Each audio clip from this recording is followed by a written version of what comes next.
everybody, it's Miss Joanne here at the library. I'm in the activity room, as you can see, and I'm going to read some of my anytime stories because you can watch this video anytime and have your own personal story time. So I'm going to start out with this one right here. It's called Ballet Cat, and it's Dance, Dance, Underpants. The author is Bob Shea. You can see his name down there at the bottom. And let's see. Okay, this is Disney Hyperion was the publisher. So here's Ballet Cat, Dance, Dance, Underpants. That's a beautiful arabesque that Ballet Cat is doing there.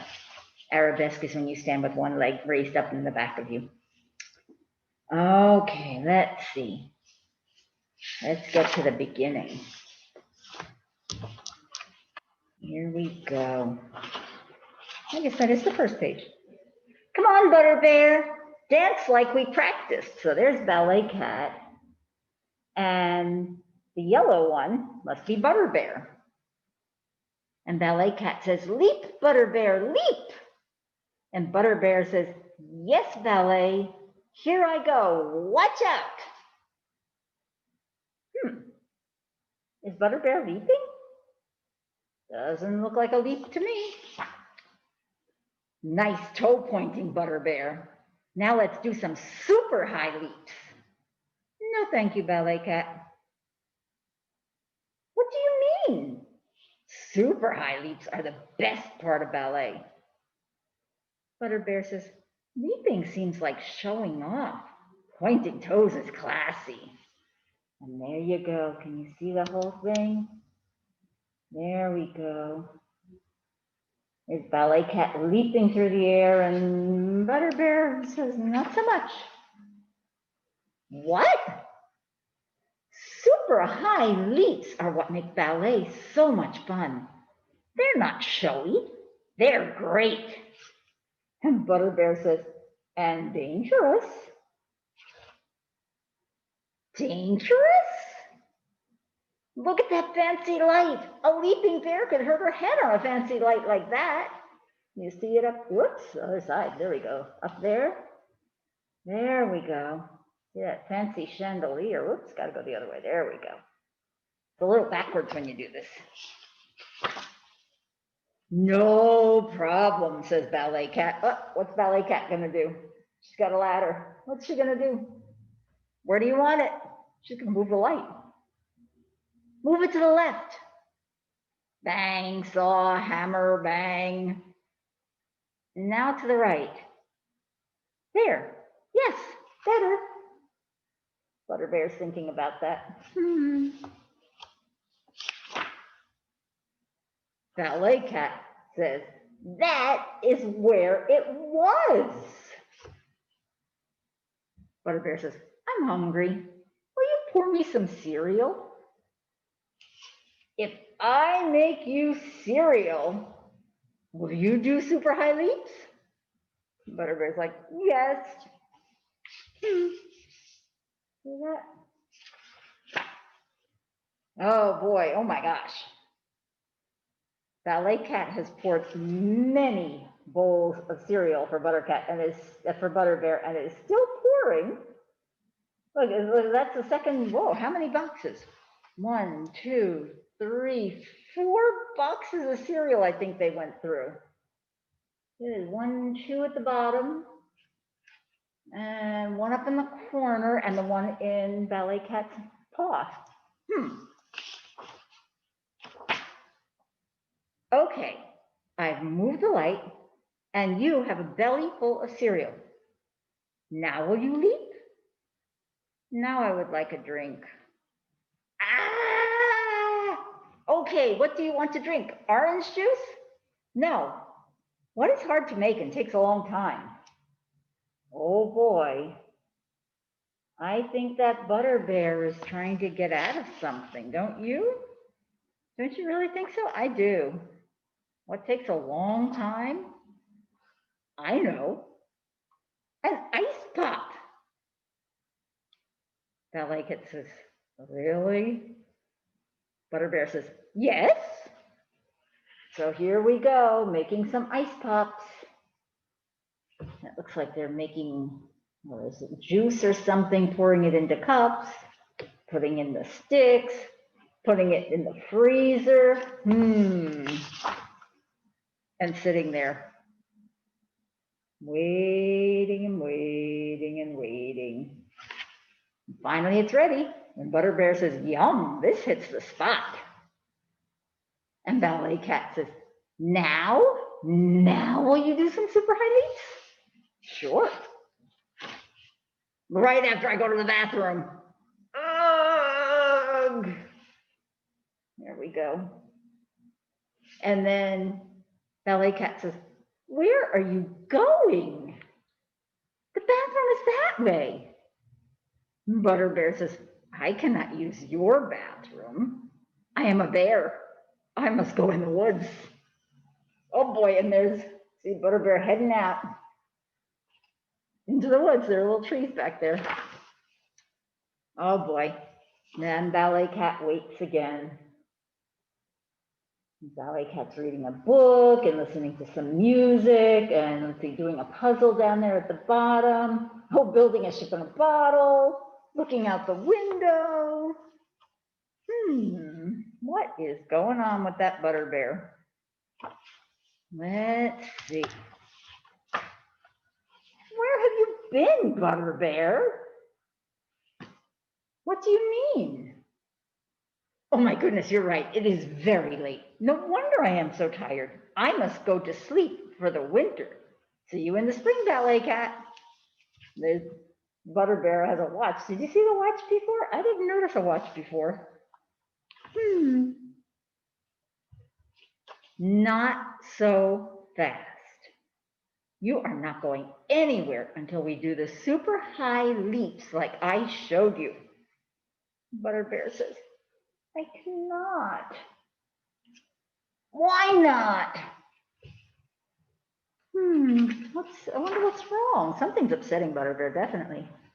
Uh-oh. Come here. I have to whisper it to you. Oh boy, look at poor Ballet Cat. She looks exhausted. It says, a secret? Oh, brother. And Butter Bear says, whisper, whisper, whisper, whisper, whisper, whisper, whisper.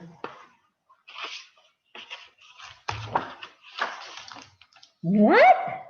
That is so silly. Who is going to laugh at your underpants? Oh, poor Butter Bear. They are. And she's pointing over there to those people over there. Who's over there? Oh, there's Ballet Cat arabesquing again, looking over there. And there are all the other animal kids over there. You see, it looks like a fox. Not sure what that is. Maybe, I'm not sure what that is. A piggy. Maybe that's a doggy, a mouse. I'm not sure what the little gray guy is. Let's see. Are you guys going to laugh at Butter Bear's underpants if she does a super high leap? Look at poor Butter Bear. She's so embarrassed. She's not comfy at all. And what do the other guys say?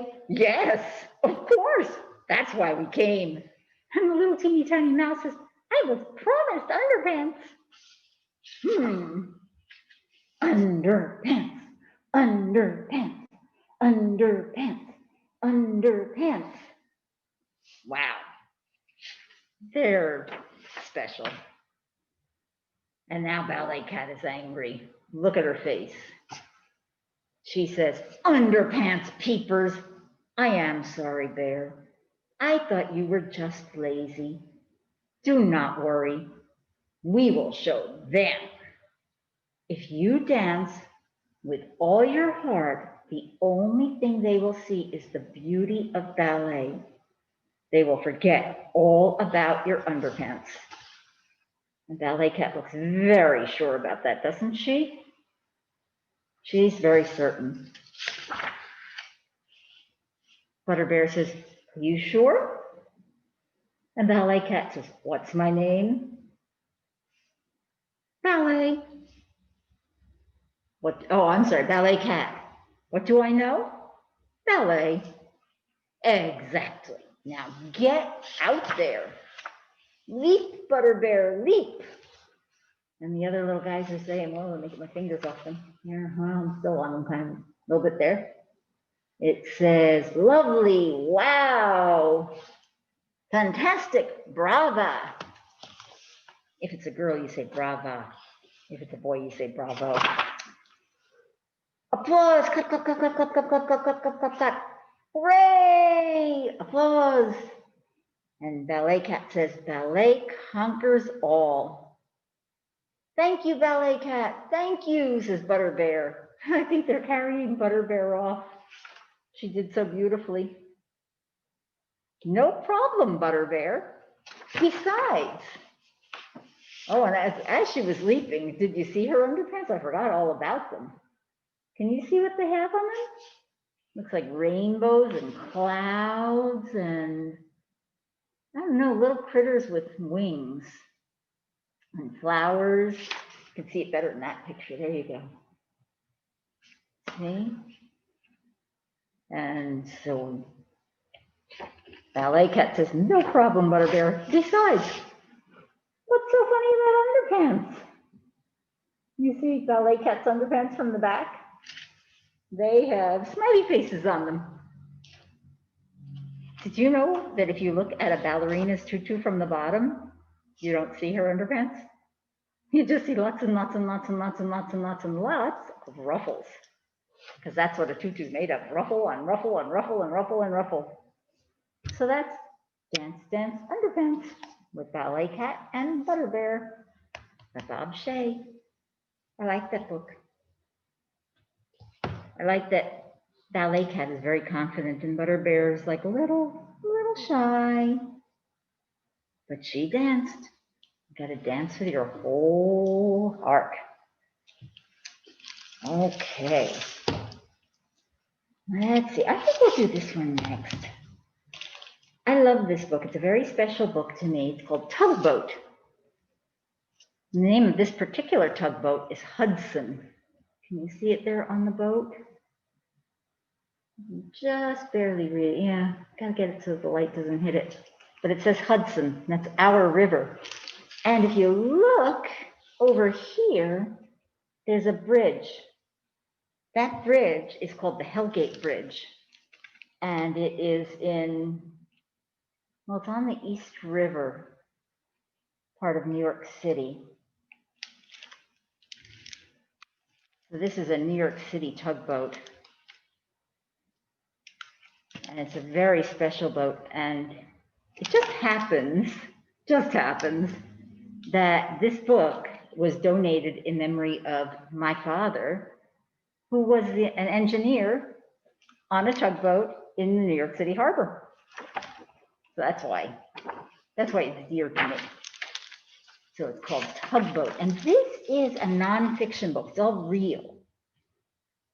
So here we go. It's by Michael Garland. Let's see. Let's get it the good way. There we go. And it's published by Holiday House in New York. Okay, this is At the Dock. The day begins. The tugboat rests at the dock. And there it is. And if you look behind it on that red building, it says Staten Island. And Staten Island is one of the 5 boroughs of New York City. A borough is like a county. The captain and the crew board the boat. There you go. And can you see they just step over the edge? Interesting. You see, it has all rubber tires on the side so it doesn't get banged up too much. Those are the bumpers. Okay. Let's see. Oh, the captain steers.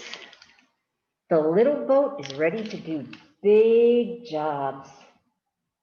There it is. Back in the olden days, they used to have a great big wheel, just like a regular ship. But now they have these little joystick thingies that they steer them with.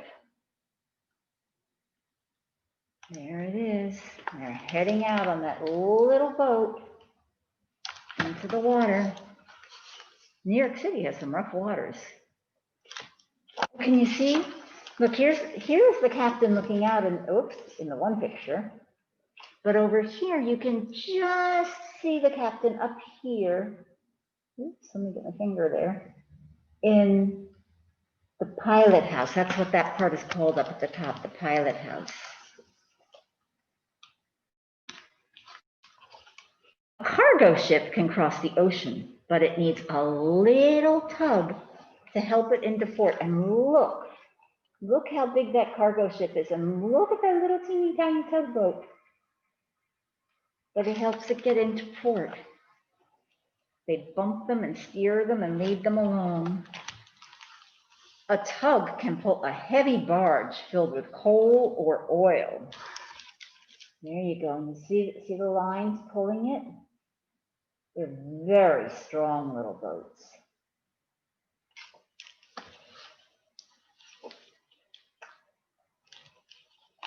A tug can push a beautiful ocean liner with people going on vacation. See, there you go. You can see it helping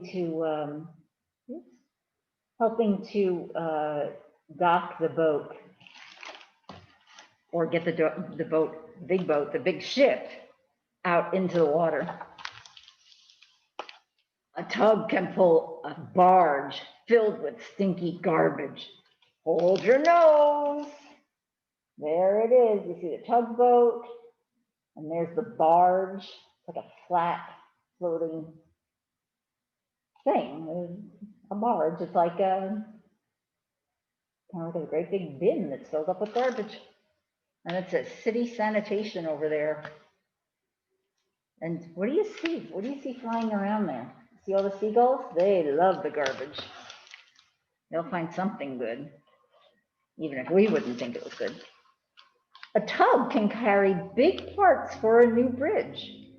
A tugboat is small, but its engine is strong. And there you go. That's one of the bridges on the East River in New York City, I think.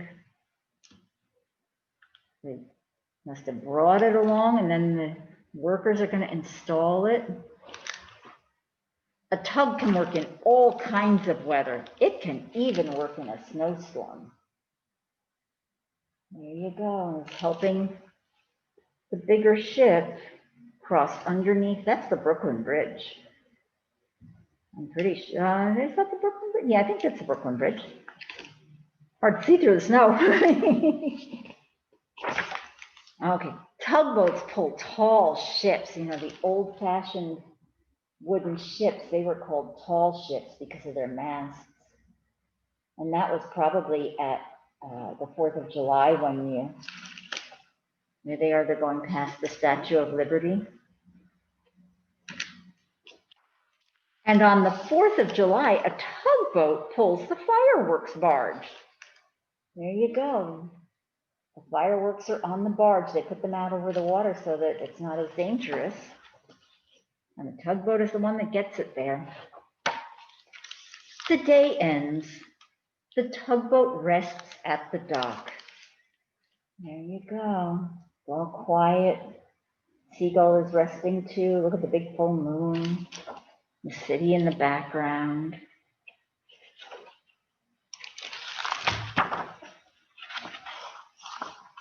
There we go, and that's the very end. Okay, oh, it has a glossary. A barge is a boat that has a flat bottom and carries heavy things. Okay, a dock is where a ship is tied up when it's not at sea. Okay, and what's over here?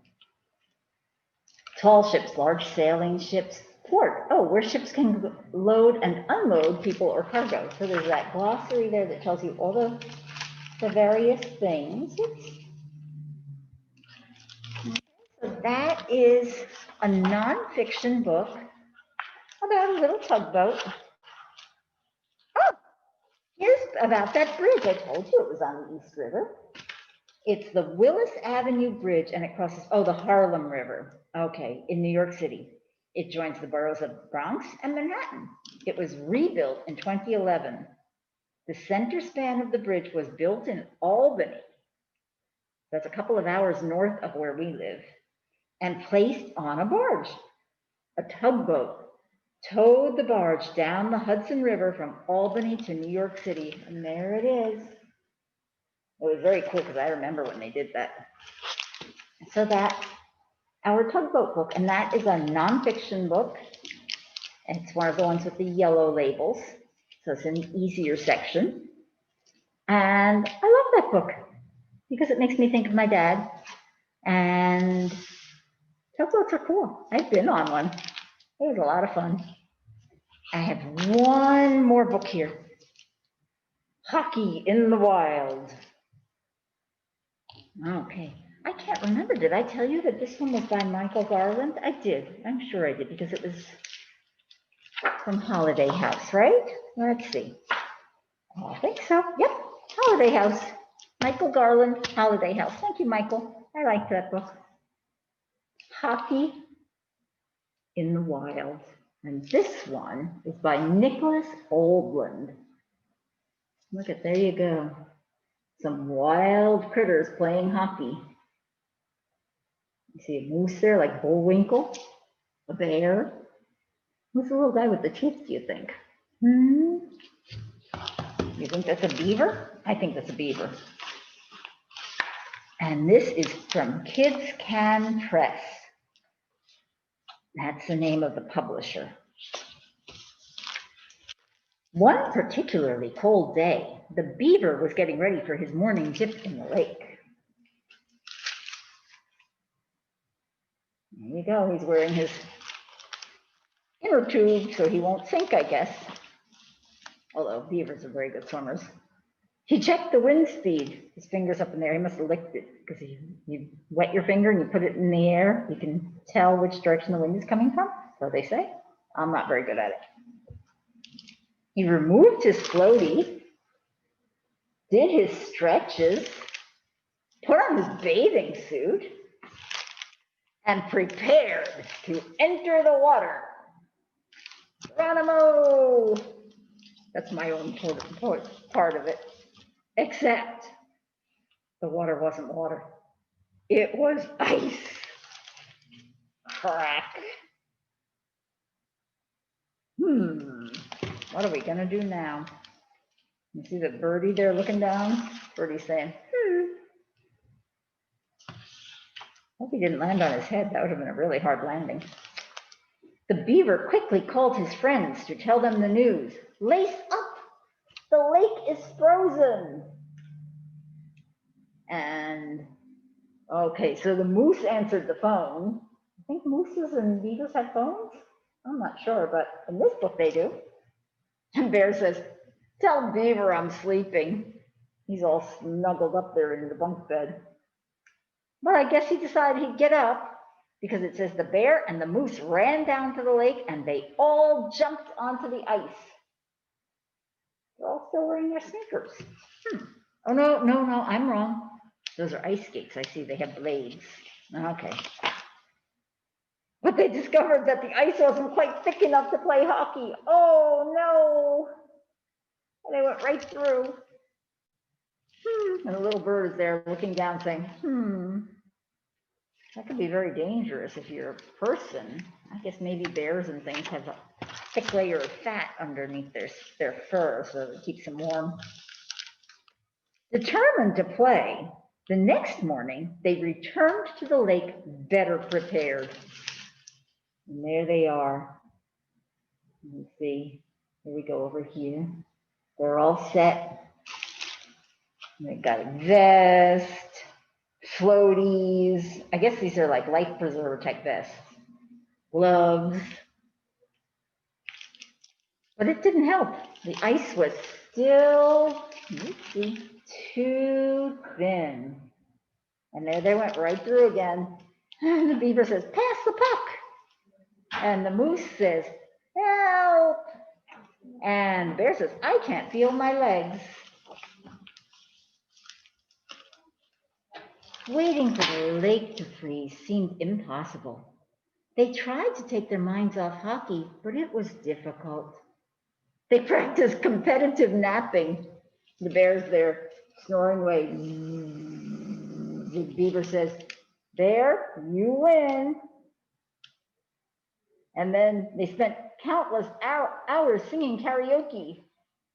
And the little beaver singing away, "My home is where the ice is." I don't know that song, but they made lots of comfort food. See all the goodies over there on the table? And stared at the thermometer, waiting for the temperature to drop. Here we go. Can you see it over here? Here we go. He's looking out the window. Oh, and there's the thermometer. It has numbers, lots of numbers, and then it says hockey. I guess 10 degrees must be how cold they think it has to be for the ice to be hard enough for hockey. One morning after breakfast, the beaver opened the front door to check the weather. It was official. Hockey season had arrived. And look at that.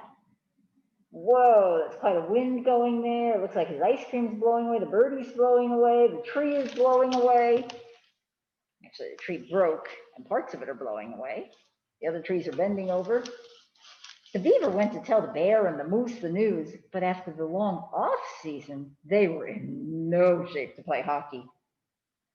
And oh my gosh, look what they're doing.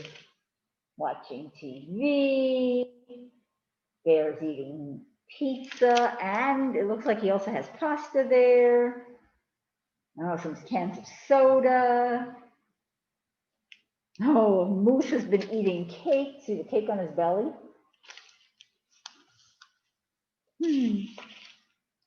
They had a lot of work to do. They began with an intense 5-day workout.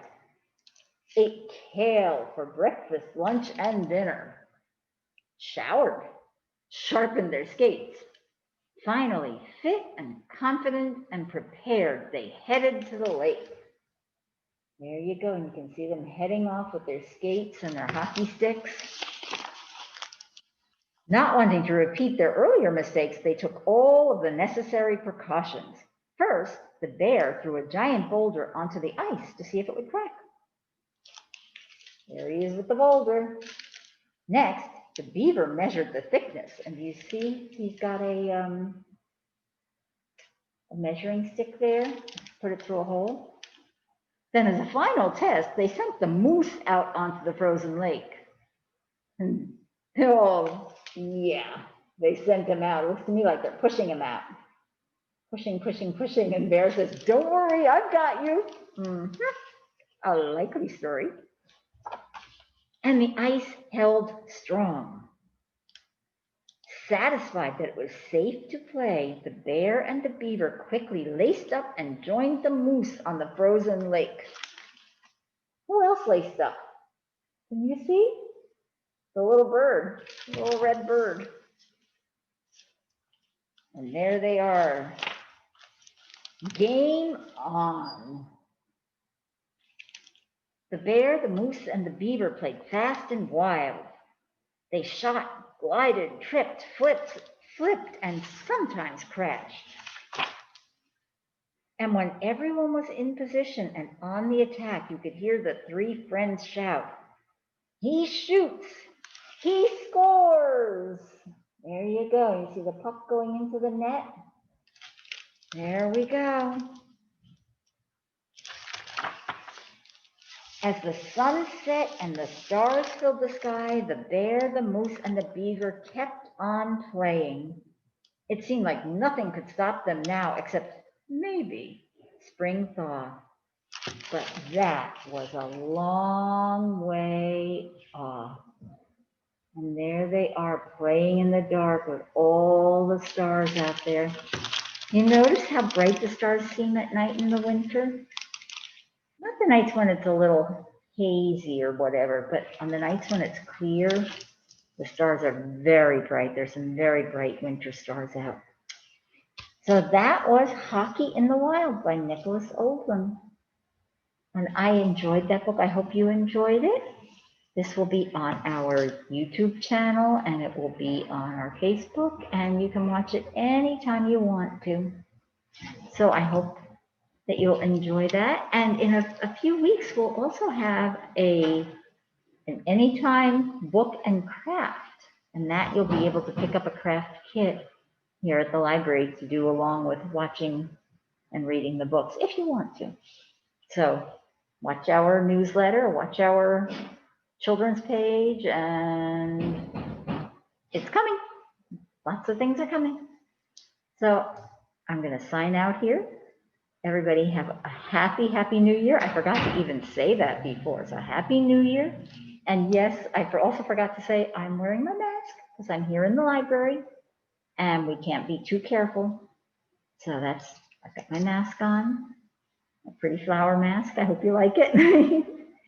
And everybody have a lovely week and happy, happy, happy new year. Bye.